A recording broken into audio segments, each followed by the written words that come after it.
The other day, I was having a friendly conversation with a friend of mine. We were sitting together, just catching up. And somehow we started talking about Zionism. Not in a heated way, just two friends trying to understand each other. And at one point, he told me, I am anti-Zionist. I don't think Israel should have been founded.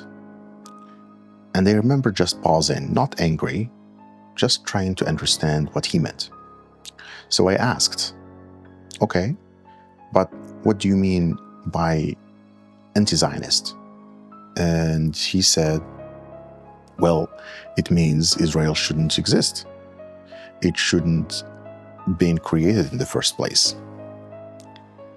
And that's when the conversation got deep.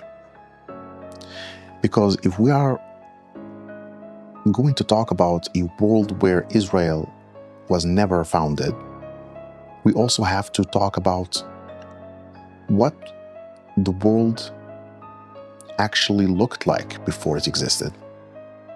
I told him something he didn't know, something most people don't know.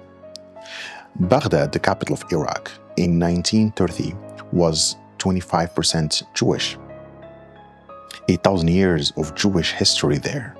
More Jewish life in Baghdad at the time than in New York today. And then within a couple of decades, it all disappeared.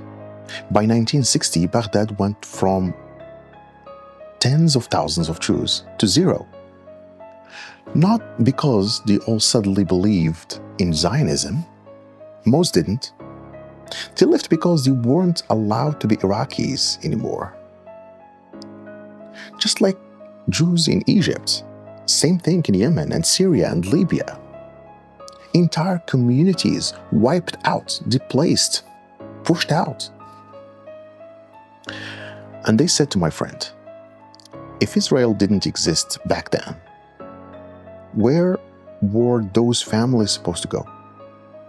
Because the West wasn't opening its doors either. Immigration quotas kept most of them out. Countries turned them away. For that generation, it wasn't ideology. It was simply survival. Israel wasn't a dream at the time. It was the last place left. So when someone says Israel shouldn't have been created, I hear two very different possibilities. Possibility number one, history should have been kinder. The world should have been more welcoming to refugees. Borders should have opened. If that's what you mean, I said to my friend, I actually agree. I am anti-Zionist too. It's heartbreaking that Zionism became necessary in the first place. But possibility number two,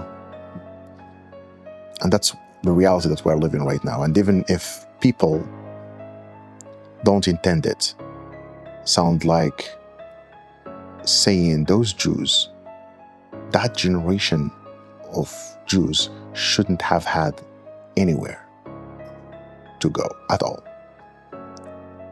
That's exactly what it sounds like when you say Israel shouldn't have been founded in the first place. And that's not politics. When you say that, it becomes very personal to every Israeli, to every Jew. What struck me the most about that conversation with my friend is that he had never heard this history. Not because he didn't care, but because no one had ever told him. And once I explained it, he said, I didn't know. I didn't know that changes how that changes how I understand things. And that's the point. Most people aren't trying to erase anyone. You just don't understand the context, the fear, the displacement, the generations of refugees that shaped the Jewish experience long before Israel existed.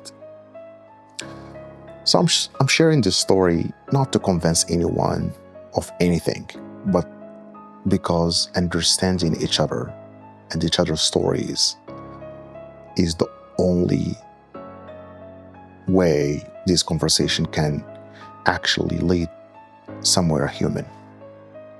My name is Mustafa Izrgani. I'm a Moroccan activist, and I'm passionate about Israel, the Middle East, North Africa region. And if you want to hear more, please follow me. Thank you.